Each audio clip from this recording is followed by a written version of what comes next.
KGS class note से हमने ancient को कवर कर लिया लेक्चर नंबर 8 तक। लेक्चर नंबर 9 से आज कवर करेंगे मेडाइवल हिस्ट्री, यानी कि मध्यकालीन बिहार और भारत। यहाँ पे जो है मध्यकालीन बिहार में हम दो चीज़ों को मुख्यतः पढ़ेंगे, एक तो दिल्ली सल्तनत, दूसरा मुगल काल। दिल्ली सल्तनत में गुलाम वंश, खिलजी वंश, तुगलक वंश, सैयद वंश और लोदी वंश, और मुगल काल में बाबर, हुमायूं, शूरी वंश और हुमायूं, अकबर, जहांगीर, शाहजहां और औरंगजेब। इतने चीज़ें हमें पढ़नी है यहाँ पे। चलिए स्टार्ट करते हैं। सबसे पहले बख्तियार खिलजी का आक्रमण। बख्तियार खिलजी का बिहार आक्रमण। कुतुबुद्दीन ऐबक के सहायक सेनापति बख्तियार खिलजी। बख्तियार खिलजी कौन था? तो कुतुबुद्दीन ऐबक का सहायक सेनापति था। बंगाल और बिहार को जीता इसने, और बख्तियार खिलजी का बिहार आगमन 12वीं सदी के अंत में और 13वीं सदी के प्रारंभ में हुआ था। 12वीं सदी के अंत और 13वीं सदी के प्रारंभ में आया था। बख्तियार खिलजी के आक्रमण के समय बिहार की स्थिति को अगर देखें बख्तियार खिलजी के आक्रमण के समय, तो यहाँ पे देख सकते हैं हम, यहाँ पे कर्नाट वंश, पाल वंश, सेन वंश। कर्नाट वंश में नरसिंह देव था जिस टाइम पे ये आया था, और इन्होंने नजराना पेश किया। सेन वंश लक्ष्मण सेन था, और खिलजी बख्तियार नदिया क्षेत्र को जीता और राजधानी लखनौती बनाया। और लक्ष्मण सेन के टाइम पे सेन वंश की क्षेत्र को इसने जीत लिया और नदिया क्षेत्र को जीत लिया और लखनौती को राजधानी बनाया बख्तियार खिलजी ने। पाल वंश को अगर देखें तो पाल वंश का शासक कौन था? तो इंद्र पद्मगंध शासक था इसका, और बख्तियार खिलजी के द्वारा यह पराजित हुआ था, पाल वंश का शासक। और यहाँ पे गुलाम वंश और बिहार को देखें तो यहाँ पे एक मैप में देख सकते हैं, गुलाम वंश यहाँ पे है, दिल्ली सत्ता, और यहाँ पे बिहार बंगाल। गुलाम वंश और बिहार। 1206 ईस्वी में दिल्ली सल्तनत का आरंभ हुआ। दिल्ली सल्तनत का आरंभ होता है 1206 में। दिल्ली सल्तनत का पहला सुल्तान इल्तुतमिश था। इसने बिहार को दिल्ली सल्तनत में मिलाया। बिहार को दिल्ली सल्तनत में मिलाने वाला पहला सुल्तान इल्तुतमिश था। दिल्ली सल्तनत का प्रथम सूबेदार मलिक जानी की नियुक्ति बलबन के दिल्ली का हिस्सा बनाया। इसने क्या किया? बलबन ने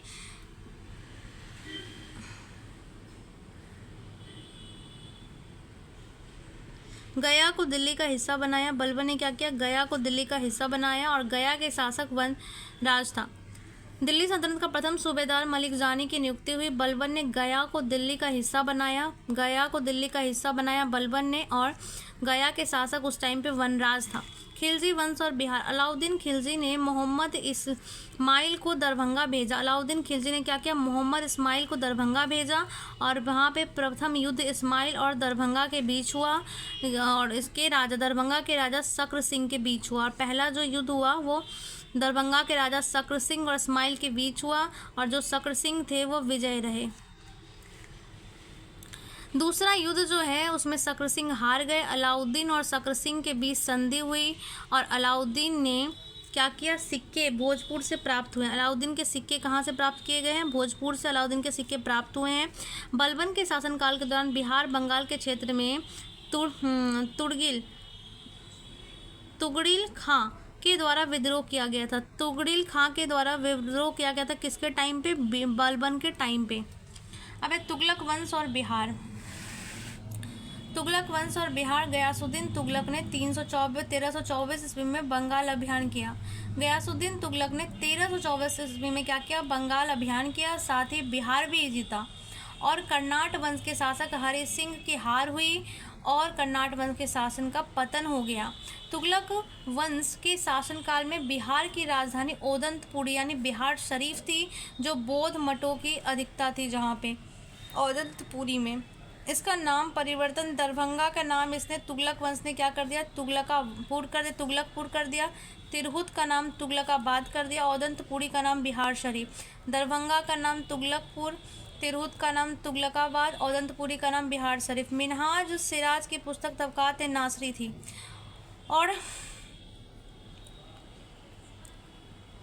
10वां जो था सिर्फ लेक्चर था, 11 के इसके नोट्स हैं। 11 के नोट्स में क्या था? लोदी वंश और बिहार। भारत का पहला अफगान वंश था। लोदी वंश जो है भारत का पहला अफगान वंश कौन सा था? लोदी वंश था। और अफगानियों को इस काल में बड़े पैमाने पर नौकरी दी गई थी। इब्राहिम खां हसन खां के पिता फरीद खां के दादाजी, इब्राहिम खां हसन खां के पिता और फरीद खां के दादाजी बहलोल लोदी के शासनकाल में नौकरी करने वाले के लिए भारत आया था। अफगानी इब्राहिम खां जो है बहलोल लोदी के टाइम पे नौकरी करने भारत आया था, जो हसन खां का पिता था और फरीद खां का दादाजी था। सिकंदर लोदी ने जौनपुर में सरकी वंश का अंत कर दिया। सिकंदर लोदी ने क्या किया? जौनपुर में सरकी वंश का अंत किसने किया? सिकंदर लोदी ने किया। और दरिया खां नुहानी को जौनपुर का शासक नियुक्त किया। सिकंदर लोदी ने सरकी वंश को अंत कर दरिया खां नुहानी को जौनपुर का शासक नियुक्त किया। सिकंदर लोदी की मृत्यु के बाद दरिया खां नुहानी ने खुद को लोदी से मुक्त कर लिया। और जब सिकंदर की मृत्यु हो गई तो दरिया खां नुहानी ने खुद को लोदी से क्या किया? मुक्त कर लिया। और मुक्त करने के बाद तथा जौनपुर सम्मिलित बिहार के क्षेत्र में नुहानी वंश की स्थापना हुई। और उसके बाद जो है बिहार के क्षेत्र में नुहानी वंश की स्थापना होती है। बिहार में अफगानी सत्ता की स्थापना नुहानियों के द्वारा ही की गई थी। और बिहार में अफगानी सत्ता की स्थापना नुहानियों के द्वारा ही की गई थी। नुहानी वंश को देखें तो नुहानी वंश का क्षेत्र जौनपुर के साथ सम्मिलित पश्चिम बिहार, जौनपुर के साथ पूरा पश्चिमी बिहार जो है नुहानी क्षेत्र में आता था। दरिया खां नुहानी सिकंदर द्वारा जौनपुर का प्रशासक नियुक्त किया गया था। सिकंदर द्वारा जौनपुर का प्रशासक कौन नियुक्त किया गया था? दरिया खां नुहानी। बहार खां नुहानी फरीद खां को शेर खां की उपाधि दी थी। बहार खां नुहानी या फिर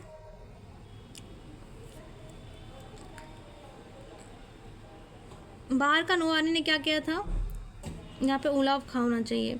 उन्होंने फरीद खां के शेर खां की उपाधि दी थी। फरीद खां को शेर खां की उपाधि दी थी। जलाल खां की मृत्यु के बाद नुहानी सत्ता का अंत हो गया। और जलाल खां जब मर गए तो उसके बाद नुहानी सत्ता का अंत हो गया और इस क्षेत्र में शेर खां ने अपनी सत्ता स्थापित कर ली। नुहानी के अंत के बाद शेर खां आया, अपनी सत्ता स्थापित कर ली। उसके बाद मुगल कालीन बिहार। इब्राहिम लोदी के अंत के साथ भारत में बाबर द्वारा मुगल सत्ता की स्थापना की गई। जब भी इब्राहिम लोदी का अंत हुआ, बाबर द्वारा मुगल सत्ता बिहार में स्थापित हुआ। चंदेरी की लड़ाई 1528 में शेरशाह मुगलों की सेना में था। और चंदेरी की लड़ाई हुई थी 1528 में। चंदेरी की लड़ाई 1528 में हुई, जिस टाइम पे शेरशाह मुगलों की सेना में था। चंदेरी की लड़ाई में शेरशाह मुगलों की सेना में था। और इस युद्ध के दौरान शेरशाह ने कहा, अगर वक्त ने हमारा साथ दिया तो बहुत जल्द मुगलों की सत्ता को हम समाप्त कर देंगे। ये किसका स्टेटमेंट था? तो शेर खां का। अब आता है हुमायूं 1530 से 40 और 55 से 56। हुमायूं 1530 से 40 और 55 से 56। 20 जून 1539 को चौसा में शेरशाह सूरी और हुमायूं के बीच लड़ाई हुई। चौसा का युद्ध हुआ 26 जून 1756 को शेरशाह सूरी की जीत हुई। और 1540 में कन्नौज बेलग्राम युद्ध हुआ। 1540 में अगले साल कौन सा हुआ? बेलग्राम युद्ध हुआ, जिसमें शेरशाह सूरी और हुमायूं था, जिसमें फिर शेरशाह जो है पूर्ण रूप से विजित हो जाता है और मुगलों की सत्ता को समाप्त करके अपनी सत्ता स्थापित करता है। फिर जाके दोबारा से 1556 से 1605 बिहार का पहला आक्रमण 1574 में अकबर द्वारा किया गया। मुगल का पहला आक्रमण बिहार पर 1574 में अकबर द्वारा किया गया और 1575-76 में बिहार को जीतकर मुगल सत्ता का हिस्सा बनाया गया। 74 में हुआ, 75-76 में मुगल का हिस्सा बना और 1580 में बिहार को मुगल प्रांत अकबर द्वारा घोषित किया गया। 1580 में बिहार को मुगल प्रांत घोषित कर दिया गया अकबर द्वारा। बिहार का सूबेदार था मुनीम खां। बिहार के प्रसिद्ध सूबेदार मान सिंह बिहार का सूबेदार मुनीम खां था। और अकबर द्वारा प्रसिद्ध सूबेदार कौन बनाया गया था? मान सिंह बनाया गया था। अकबर ने 12 प्रांतों में बिहार भी शामिल था। अकबर के 12 प्रांतों में जहांगीर और शाहजहां दोनों के शासनकाल में बिहार मुगल साम्राज्य का ही हिस्सा था। जहांगीर के भी और शाहजहां के भी शासनकाल में। औरंगजेब, इसके काल में बिहार का सूबेदार दाऊद खां था। औरंगजेब के टाइम पे बिहार का सूबेदार कौन था? दाऊद खां। दाऊद नगर शहर की स्थापना दाऊद खां ने की थी और इसका क्षेत्र गया वर्तमान औरंगाबाद था। दाऊद खां का क्षेत्र गया वर्तमान औरंगाबाद था। औरंगजेब का क्षेत्र जो था यहाँ पे। औरंगजेब का पौत्र अजीम को सूबेदार नियुक्त किया गया। औरंगजेब के पौत्र अजीम को सूबेदार नियुक्त किया गया। अजीम के नाम पर पटना को अजीमाबाद किया गया। अजीम के नाम पर पटना को का नाम क्या किया गया? अजीमाबाद किया गया। मुगल शासक फर्रुखसियर का राज्याभिषेक 1713 में पटना में हुआ। मुगल शासक कौन था? फर्रुखसियर। उसका राज्याभिषेक 1713 में पटना में किया गया। और पहला शासक जिसका राज्याभिषेक पटना में हुआ सूर्यवंश। इसके बाद 1540 से 55 सूर्यवंशी, लेक्चर नंबर 12 में इसको देखेंगे। सूर्यवंश का संस्थापक कौन था? तो सूर्यवंश का संस्थापक शेरशाह सूरी था। इसके बचपन का नाम फरीद खां था। सूर्यवंश का संस्थापक शेरशाह सूरी, बचपन का नाम फरीद खां। इनका जन्म जो है 1486 में शायद हुआ था। और इसका स्थान था कहाँ पे हुआ था? तो होशियारपुर पंजाब में शेरशाह सूरी का जन्म हुआ था। और इनके पिता का नाम था हसन खां। शेरशाह सूरी के पिता का नाम हसन खां सासाराम के जमींदार थे ये। शिक्षा इनकी जौनपुर में हुई थी शेरशाह सूरी की। और शेरशाह सूरी ने नुहानियों के दरबार में नौकरी की थी। नुहानी वंश का शासक जो था कौन था? बहार खां नुहानी था। नुहानी का पुत्र जलाल खां का संरक्षण नियुक्त किया गया। नुहानी का पुत्र जलाल खां को संरक्षण नियुक्त किया गया। और शेर खां की उपाधि बहार खां नुहानी ने दी थी। शेर खां की उपाधि जो है शेर खां की उपाधि शेरशाह को किसने दी थी? तो बहार खां नुहानी ने दी थी। 1528 में चंदेरी की लड़ाई हुई। और 1528 में चंदेरी की लड़ाई में शेर खां मुगलों की सेना में था। और इस युद्ध के दौरान शेरशाह ने कहा, अगर वक्त ने हमारा साथ दिया तो बहुत जल्द हम मुगलों को भारत से समाप्त कर देंगे। उसके बाद बहार खां मोहम्मद शाह की मृत्यु के बाद इसका पड़ीन दूदू बेगम, इसकी पत्नी दूदू बेगम से शेर खां ने विवाह कर लिया। यानी कि बहार खां यानी मोहम्मद शाह की मृत्यु के बाद इसकी पत्नी दूदू बेगम से शेरशाह ने विवाह कर लिया। और सासाराम का प्रमुख प्रशासक बन गया। कौन? शेर खां। 1530 में फिर होती है चुनार का किला पर शेरशाह का अधिकार। 1528 में चंदेरी की लड़ाई में जीता था। फिर 1502 साल बाद 30 में चुनार के किला पर शेरशाह का अधिकार होता है। कब? 1530 में। और 1532 में देहड़िया युद्ध शेरशाह और मोहम्मद लोदी की सेना में शामिल था। 1532 में होता है देहड़िया युद्ध। देहड़िया युद्ध किसके किसके बीच होता है? शेरशाह और मोहम्मद लोदी अफगानी सेना के बीच होता है। हुमायूं ने चुनार के किले पर आक्रमण किया तो विरोध में शेरशाह सूरी ने पूरी ताकत लगा दी। अंततः दोनों के बीच संधि हो गई। हुमायूं ने चुनार किला पर जब आक्रमण किया तो शेरशाह सूरी ने पूरी ताकत लगा दी और दोनों के बीच संधि हो गई। यानी कि दिहरिया का युद्ध 1532 में चुनार का किला जीतता है। 1530 में चंदेरी का युद्ध करता है। 1528 में 1534 में शेरशाह सूरी ने सूरजगढ़ा वर्तमान मुंगेर